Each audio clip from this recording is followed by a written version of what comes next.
My head pounded with agony, and my muscles screamed in exhaustion despite the journey having just started. I refuse to die. I refuse. I refuse. Hello and welcome to my YouTube channel. I am Espoir David, and today I want to play a highly recommended game called Sacrarium Gelus. Ooh.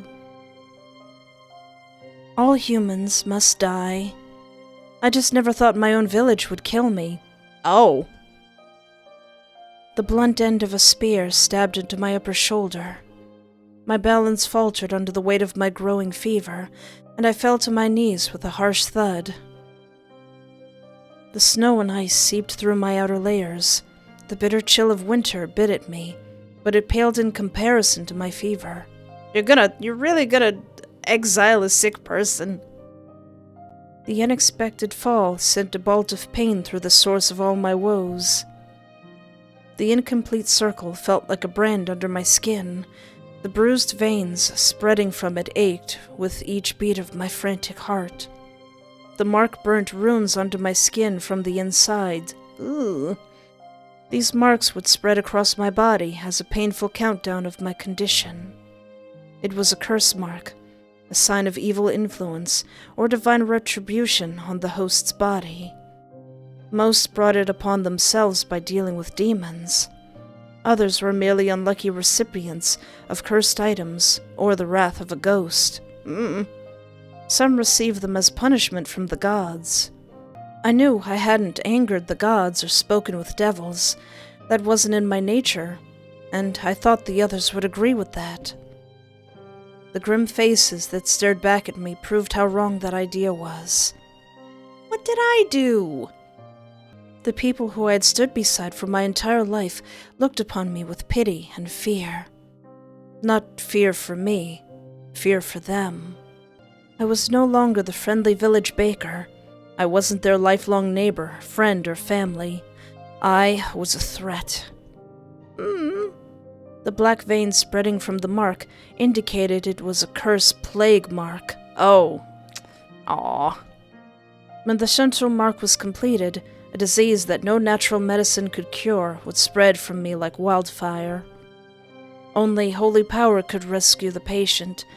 Only holy power could protect others from the disease. Frostine had no such holy power.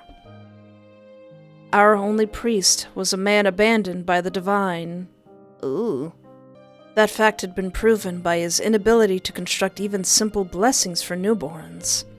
In the past, he was a war hero who used his divine authority to strike down the foes of the Empire.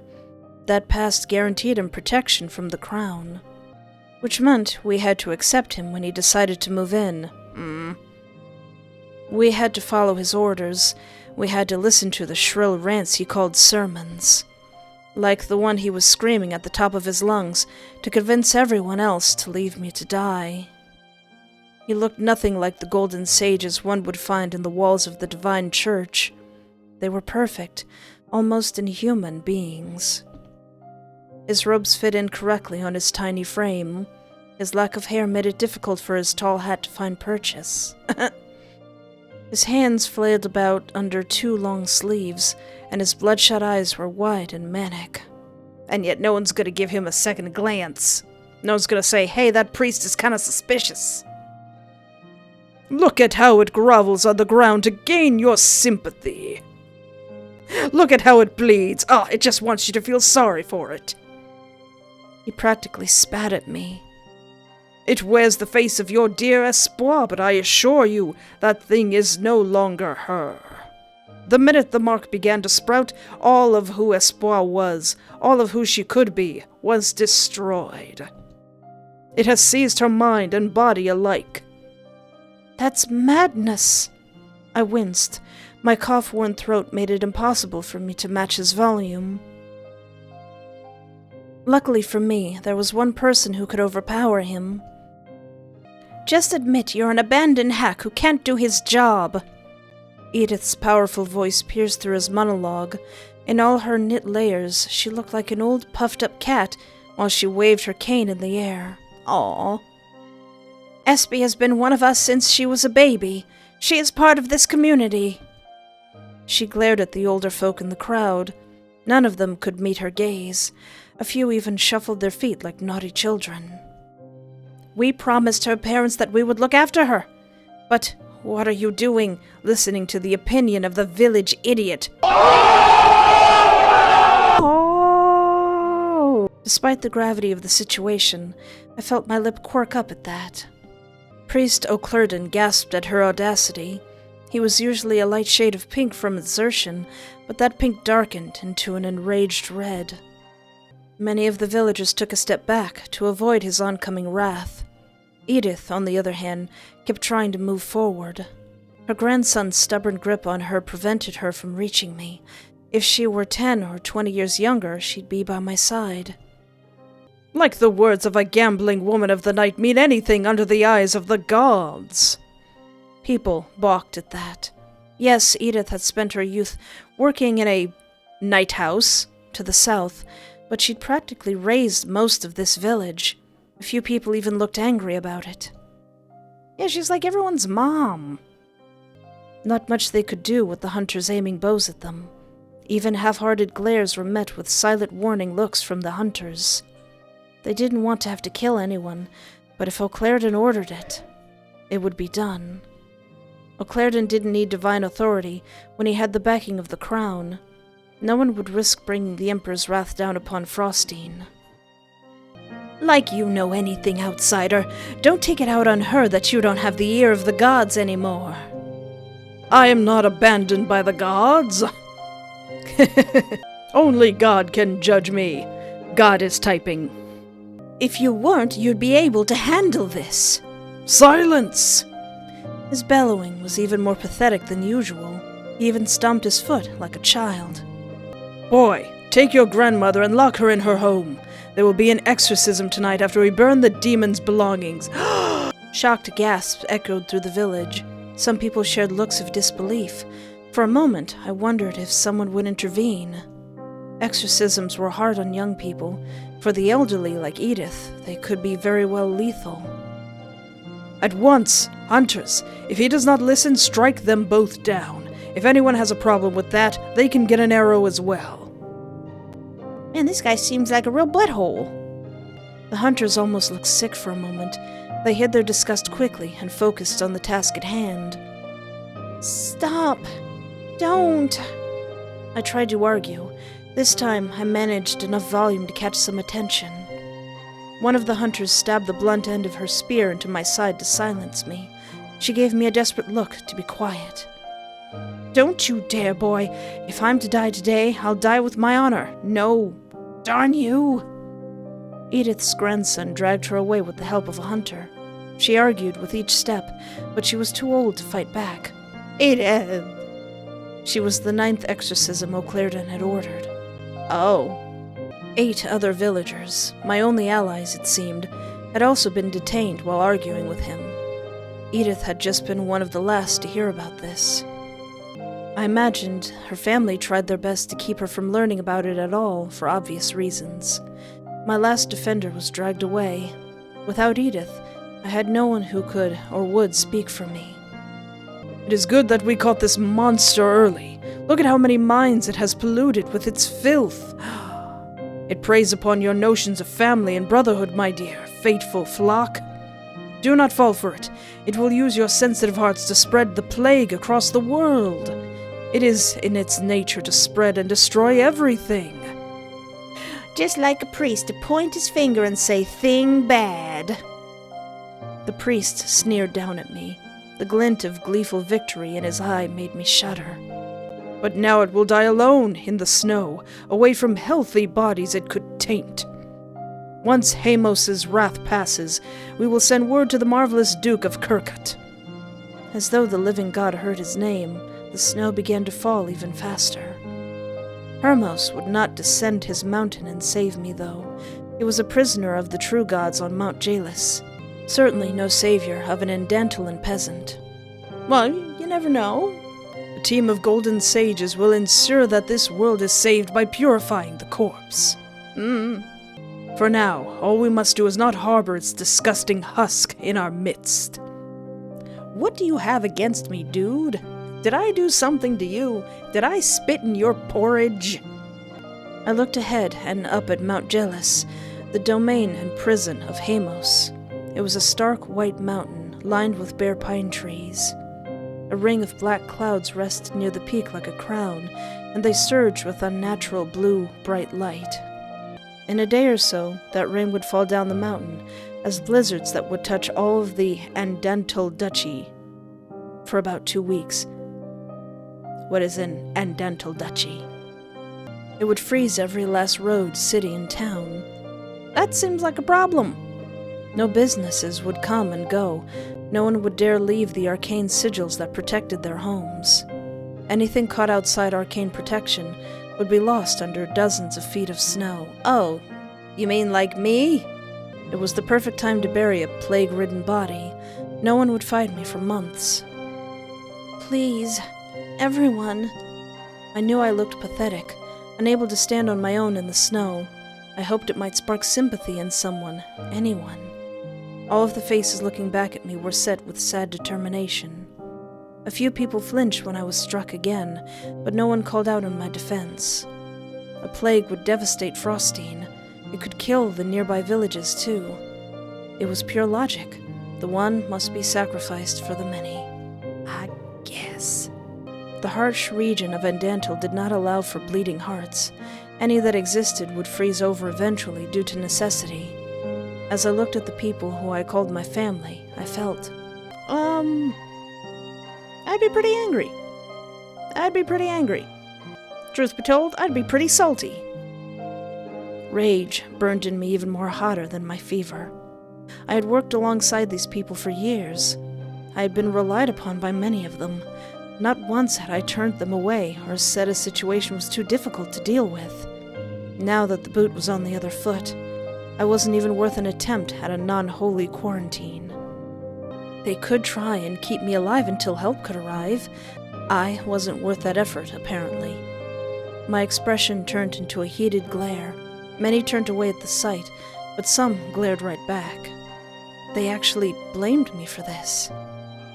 They really think I worked with devils. I didn't have the energy for laughter, but the whole situation was humorous in an anger-inducing way. I attempted to surge up and yell. My legs lost their balance halfway up, and I fell into the snow once more, wheezing. Look at how it lashes out at us now, knowing its evil plan will fail. My hands balled into fists. I turned them out in order to focus on regaining my strength. No one would help me.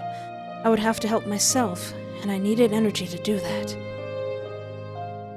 Hunters, drive her out. Do not let us spawn into the village. If she tries, kill her on sight.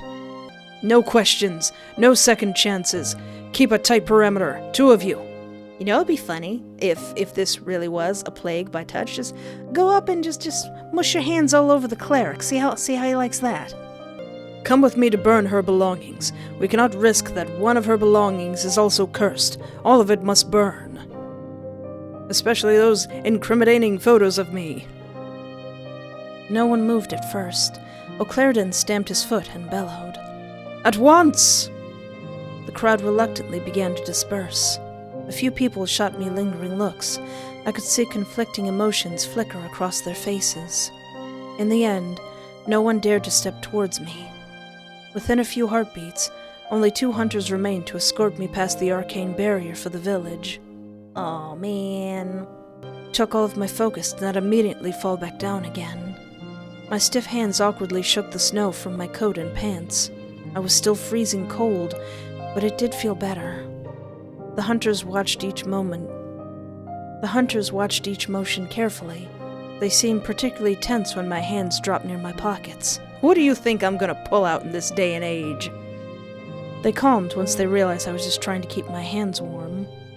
They gave me a few seconds to get my balance. Then they gestured for me to move forward with sad, tired eyes. The walk was silent beyond our footsteps. I didn't even try to beg. They wouldn't do anything that could get them in trouble. At the edge of the barrier, they stopped. I continued on, leaving the protection of the only home I'd ever known. Looks like I'm joining my parents sooner than they would have liked. Oh, I'm gonna come back and I'm gonna haunt you all. I'm breaking all your dishes. I'm gonna turn your sinks on. I'm gonna run the faucet in the middle of the night. Once I had reached the edge of the Andatal forest, I paused to think about my options. I had gone to visit Old Man Miller early in the morning, expecting to be sent home with some medicine like usual. I didn't leave home ready for a long journey. No food, no water, no spare clothes, nothing. I had nothing to survive a journey through the region, let alone through Heimos' wrath. Not that there was much of a journey to make. The nearest village was Riverfollow. Riverfollow was just as tiny as Frostine, but it did have a functional priestess. Functional. I also had family there, blood family. They might be willing to help me. The problem was time.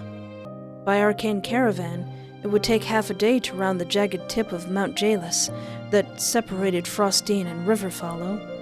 By healthy foot, it was a 3-day journey. I am neither of those things. I'm gonna die. In my condition, I doubted that I could even make it part way through the journey before I collapsed. The long path was certain death, but there was a shortcut. If one cut through the domain of Mount Gelus, they would find a walking path once made by the Mordwell barbarians to avoid the long trek around the mountain. It had once been the busiest road in the region. Now that Mount Gelus was turned into a prison, that's nice, for an immortal being not fond of humans, it saw very little traffic. Deep within the new prison would be an abandoned temple to one of the gods. The living gods usually lived in these temples. Apparently, they called these temples Sacrariums amongst themselves. At least, that was how they called their homes in the fables of old. The Sacrarium was the seat of their power, but not the limit. Heimos, supposedly, controlled every inch of the mountain from the highest tip to a mile around the bottom. His far reach made every inch of Mount Gelus dangerous. To outsiders, he was just the living god of medicine. To the locals, he was the living god of winter, too. We had our fables and our legends. He was known to be cranky and unpleasant. His mood swings caused our bad weather, after all. He's also been blamed for more than a few thousand deaths. Despite that, Heimos wasn't the main problem. No, the main problem was the twisted creatures that dwelled on the mountain. So I got guards, I got never-ending snow, I got whatever woodland creatures are out here, and there's like monsters? All manner of devils skulked in the shadows of dead trees, and they gleefully preyed on any human they came across. Their antics ranged from simple human eating, to torturous mind games that could last days. A sick, slow-moving target like myself would be irresistible. But if I didn't get caught, I could make it to Riverfollow in a day. I have a feeling that you're not making it to Riverfollow. It really wasn't much of a decision, not if I actually wanted to survive. With Heimos' wrath almost ready to roll down the mountain, no one on horseback or in a caravan would pass me on the road. I couldn't rely on luck to rescue me. I needed to take the path I had the most control over. Did I want to survive? The question repeated over and over in my mind. My anger answered quickly enough. Yes. I refused to die. I straightened my back and looked towards the mountains that haunted the dreams of Andantalian children. It was my only option. I took a step forward and paused to maintain my balance. Then I took another, and another. The slow process had me grinding my teeth. My body could barely remain upright. My head pounded with agony, and my muscles screamed in exhaustion despite the journey having just started. I refuse to die. I refuse. I refuse. Determined and unyielding, I began my journey through the most dangerous area in all of the Empire. I desperately tried to remember all the fables surrounding Mount Gelus and its prisoner. Heimos, as far as we knew, predated the Empire by at least 50 years, So he had to be around 872 years of stories surrounding him. The mortal man who broke the law of mortality and defied death itself, now a solitary figure on a cursed mountain. Mount Gelus was a dark, dangerous place from the beginning, but its new king made it even worse. Harsh blizzards occurred every winter. Even in the spring, the temperature barely rose. His characterization varied depending on the speaker. The church told stories of brave heroes forced to defeat him with wit to save loved ones. The church had also many fables about Heimos tricking people into leaving the faith and sending them to the hex.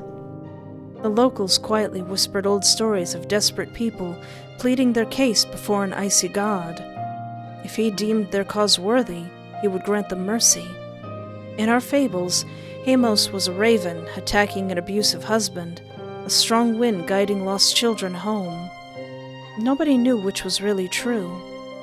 I had neither magic nor weapons to defend myself, just this brimming determination. Frankly, I doubted my ability to plead my case due to the splintering pain in my head.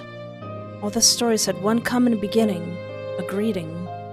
Heroes and the desperate alike were expected to introduce themselves upon entering his domain. The desperate often brought gifts of gold and fine fabrics to sweeten the deal. I had no such offerings to give. Will he be insulted that I have nothing to show? Fear and uncertainty tightened around my heart, strangling my dim bravery. It doesn't matter. I still have to try. As I continued forward, the natural sounds of the forest began to fade. Rabbits no longer darted from burrow to burrow. No squirrels scurried up trees with their cheeks full of food they needed to survive. The deer, known to trot about, were nowhere to be seen. More concerningly, the air began to slow. Winds began to grind to a halt with each step towards danger. The snow began to fall in eerily perfect patterns. Ooh. I knew the exact moment my foot crossed the boundary between my world and his. Icy dread and choking fear raced up my leg from my foot. My entire body shook under its weight. I took a step back and struggled to correct my panicked breathing. I can't. Yes, you can. I turned to look back towards Frostine. Despite the distance, I could see a pillar of black smoke rising into the grayed sky. My anime collection! They really were burning my things. I clenched my fists and bit back an angry yell. The sight reminded me rather quickly that I couldn't just go back. As long as I was cursed, I had no home to return to. I turned back towards the path I had to take and swallowed. You can do this. You can do this. The chant did little to make me feel braver. All the same, I forced myself to cross the barrier. Ah! It felt like I had stepped into a void. Absolutely no sound beyond my ragged breathing and shuffling could be heard. The wild, breezy snow began to fall at a gentler pace. No wind stirred the snow on the ground or bent tree branches. Not a single animal could be seen or heard. That icy feeling of dread and fear continued to crawl through me. The alien sensation felt like a parasite hunting for somewhere to go. I stood, shivering and scared for a while, forcing myself to grow used to the feeling. It took time for me to find my voice again. No matter what, I had to greet the living God. I didn't want to find out what he did to unannounced guest. My hands patted through my pockets to try to find something, anything I could offer up. I had a small pocket knife, a wooden bracelet from my parents, and a handful of coins. I doubted he'd want some peasant's dingy knife, but maybe I could offer him some blood. If he was violent and foul, like the church said, he might be satisfied with a blood offering due to the pain it would cause. I didn't want to give up the bracelet. It was all I had left of my parents. The coins were probably the most neutral offering. They weren't gold, but silver might do. I stared at the possible offerings in my hands and made my decision. Don't make me choose. It's gonna make me choose. Blood would be a offering, I guess. Whether or not I believed in the church, it might be best to assume the worst. Heimos might have once been a human, but that had been a long time ago. Devils and evil creatures always accepted blood offerings and tended to become passive if fed enough. Perhaps the stink of disease in my blood would make me an unappealing target should Heimos take an interest in me. I tucked away my other items and carefully raised the edge of my glove. I exposed just enough of the skin to allow my blade to prick flesh and draw blood. As the small prick of pain went through me, I spoke. "Heimos!" My shoulders tightened at the sudden weight of unseen eyes slamming into them. Even though I stood alone in the snow, another being was with me in some capacity. For a moment, I lost the ability to speak. I held my hand out to let the blood fall. "I come seeking no trouble. I am just a sick traveler. I just need to use Morty Pass, and I will be out of your domain. I will cause no problems, no noise, so please allow me to pass." My words came out shaky and uneven. The air around me began to sour. My hand shook while the air around me got colder. Small flurries of snow began to gather around my hand. I winced at the slight bite of pain, but I didn't struggle. I offered the blood, after all. Surprisingly, no more blood came out. Instead, I saw my hand healing. Snow and ice filled the tiny wound, and my flesh was already on the mend. I stared at it in confusion. The sound of beating wings shattered the silence that fell over me. Dozens of ravens began to swarm my surroundings, some white, some black. It was a surprising display of life in this desolate place. They settled only on a handful of gray trees that filled the area. No crow touched any of the black trees. Ugh. This made me realize that these trees did not exist outside Mount Gelus. The gray ones were comparable to pine trees, but the black ones looked like twisted dead things. I knew some stories spoke of a flock of ravens that dwelled on Mount Gelus, but I'd never seen them before. These ravens watched me with an eerie amount of intelligence. They looked back and forth at one another, almost like they were talking. Well, I mean, the ravens, they very well could have. I stayed completely silent. Count. Can't. I flinched at the raspy croak. Dangerous. Another raven spoke. Each raven only spoke one word, and only spoke a second when everyone else in the flock had spoken. Heimos says, leave. But I can't. I can't. The ravens fell quiet once more. Then they continued. Why? I'm sick. And? Right. Of course, a living god would find it weird a sickly person would travel his domain. It didn't make much sense. I should be at home resting, after all. I have a cursed plague mark. So my loving fellow villagers cast me out into the snow. Bitterness seeped into my words alongside sarcasm. If I go back, they'll shoot me on sight. The ravens continued to watch me in silence. I added another hasty apology. I'm sorry that I'm intruding. I really have no other choice. The ravens listened to me silently before looking back and forth at one another. It was really unnerving to not know what they were thinking. Very well. I almost sighed in relief at that. The ravens took flight once more, leaving me behind. I noticed two lingered for a bit, but I was alone again soon enough. Completely alone. The unseen observer also withdrew. That didn't go terribly. As far as I could tell, I was still human and still sane. I hadn't been struck down in a fit of godly fury. Maybe I can do this after all. I looked around and tried to get myself back on track. I knew vaguely the direction I needed to go, and I didn't want to lose any more time. I thought my walk would remain a lonely one, but that wasn't the case. The ravens would flock around me from time to time. I never felt the weight of invisible eyes again, but the ravens were definitely watching me. When I strayed too close to one of the black trees, a white raven dove down and tugged me away from it. Just in time, too. The tree had leaned forward and bristled with black thorns. Oh. It struggled towards me, trying to grab me. What in the heck? I recoiled from the unnatural display. Bad. Tree. Away. The ravens hovering near me repeated the same phrase twice more. Despite my curiosity, I didn't ask for clarification. Bad tree away. I got it.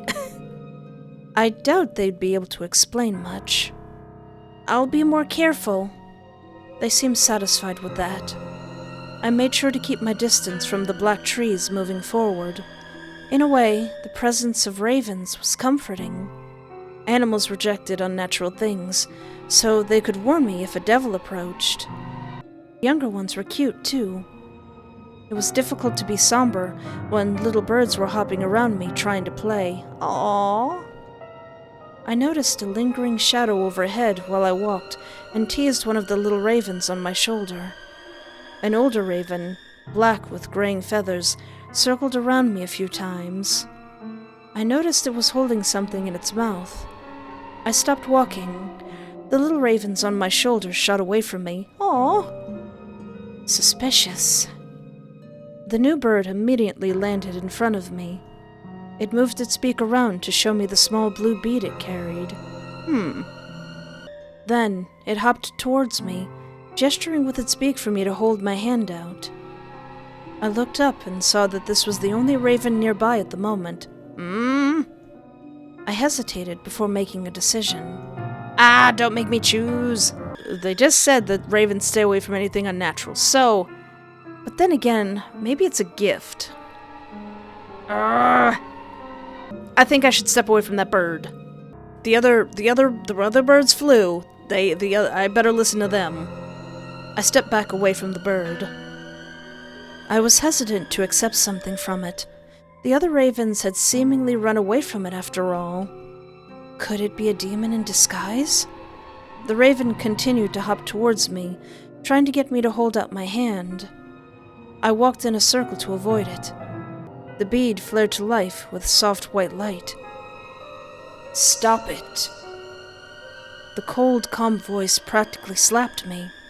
It sounded human, which meant it couldn't be a demon. Are you sure about that? I stared at the odd display for a few moments longer. Take the bead, now. Voice was impatient now. Dumbly, I finally held my hand out. The raven dropped the bead into it before flying off. Do not throw it away. Okay. The light faded away, but warmth began to spread through my hands.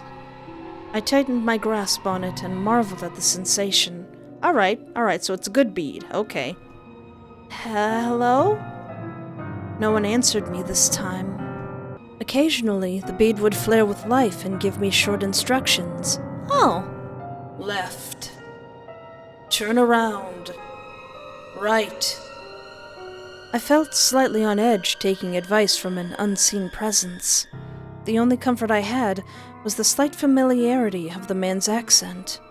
It sounded like mine, but antiquated, like he'd walked out of the past into the present. The voice was low and surprisingly soft, despite being very frank in tone. Each time it spoke, my suspicion grew. Any time my course wavered, there was a correction swiftly given to me. It was a little too perfect for my tastes. Beyond that, the voice did not speak at all. Even when I tried to catch its attention, it remained silent. I wondered what it was, who it was. In the past, they said old crazy mages lived up on Mount Gelus. Could it be one of them? For now, I trusted the corrections because I had no other choice. Navigation was particularly impossible for me without the stars or a compass. I could only hope that I wasn't being tricked. The voice interrupted my thoughts. Hide in the nearest gray tree. Gray tree? I blinked and looked around.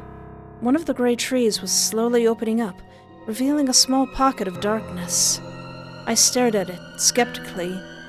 The black trees were obviously evil. I hadn't seen the gray ones move yet. The way it opened looked very similar to a mouth. Hurry! Felt too much like a trap, but then again, you do get that snow thing coming, right? I hesitated. Hello? The gentle, shaking voice of a young woman echoed on the breeze. Is someone there? Can you help me? Another person? That sounds like a trap. I was dumbfounded. Another person? Here? Do not respond. Get in the tree. I'm getting in that tree. I looked down at the bead, skeptically again. No ravens were in sight. The raven that gave this to me could have been a devil in disguise. No devil could pretend to be a human, though. The divine law of the natural prevented that. Okay, if you want to trust that. Please, I need help.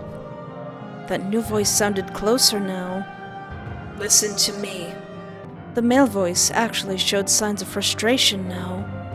I weighed my options before making a decision. I'm getting in that tree! Thus far, this voice had been my only ally. It would be stupid to ignore it now. I moved to the tree as fast as my feeble body could go. Don't I have a fever? Darkness surrounded me quickly. The seam in the tree mended itself. Once the last bit of sunlight faded, small dots of light began to pop into existence. Ooh. I watched in fascination as they swirled around me lazily.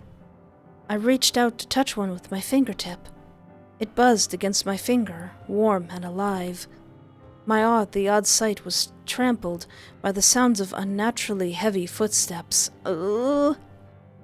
Keep your voice low. The voice in the bead was whispering now, so low I could barely hear him. Is that person in danger too? That is not a human. I looked down at the bead. Devils can pretend to be human here. A bolt of dread shot down my back. Of course, things would be different on this cursed mountain. That thing is a devil, and it wants to eat you. I shuddered in disgust. Please? Hello? Is anyone there? The voice was louder now. Help me! Help me! I shuddered in horror as the voice changed. Before, it sounded kind of young, but not too young. Now, it sounded like a frantic child on the verge of tears. Ugh. Stay calm. The voice in the bead tried to sound soothing. I imagine he didn't want me to freak out and draw attention to this tree. You won't get hurt. I won't let that happen. I gulped and clutched the bead tightly. The voice continued to persist around the tree. It circled around many times. I flinched when something slammed into the tree. Help me! Help me! You have blood! I know you do! I smelled it on the snow! Give me! Something slammed into another tree nearby. Uh-oh. How vexing. The voice growled. The lights in the tree slowly began to gather together in the form of a person. Its intense gaze rendered me speechless. The figure of light looked me up and down. Your condition is deteriorating too fast. You won't make it to Mort Pass. It was matter of fact. I let out a small noise of fear. Phantom fingers pressed against my lips. Shh. I will take care of you. I looked up at the face above me in surprise. You are my guest. It is required of me to do so. You are sick. It is my duty to tend to the sick. The figure pulled its hand away from my face. I can understand if you are skeptical of me, but I am being honest. When this tree releases you, follow the ravens. Hopefully, their cooperation with me will help you feel less anxious. Good. Devils could not make copies of themselves. Devils would not work together. Thus, a flock of ravens would be a good indicator that the voice isn't a devil, beyond the fact that it just saved my life. Do you understand? The figure looked down at me, waiting for my answer. I nodded my head. The pieces had finally clicked together. A male voice that lived in this mountain? A voice that had a duty to the sick and a responsibility to his guests? This was Heimos himself. I felt slightly daft for not realizing it sooner. Good. Hold on a bit longer. The figure fell apart into tiny balls of light once more. The presence left, and I was alone again. Am I still in the tree? The devil hunting me took a small eternity to finally drift away. Once a good 20 minutes passed with no sounds of its voice, the tree opened up once more. I sighed in relief at seeing the flock of ravens waiting on me. It really was Heimos himself. They greeted me happily before taking flight and leading the way. My journey shifted course then. Heimos had accepted my greeting, apparently. Heimos had been paying attention to me since, and he'd taken his time to try and guide me to the pass. Why? I really couldn't figure it out. I wasn't going to be ungrateful for it, though. Of course, a devil had to get in the way and ruin things. If only I had remained undetected, I might have been walking down the mountain towards Riverfollow in just a few more hours. Well, if I try again, I know not to use the blood. Now I was clutching a glass bead like it was my lifeline and walking deeper into Mount Gelus. No one had been this far outside of fables and legends. I was making history with each step. I felt... Yeah, I'd be pretty gosh darn excited. I had caught the attention of a god. Sure, he wasn't a god, but his powers were obvious enough. He seemed to be willing to help me, too. I might get cured even closer to home than Riverfollow, though I didn't know what the price of my cure would be yet. I had to make it to him first. I kept a close eye on the ravens to not lose my way. The ravens circled close to me.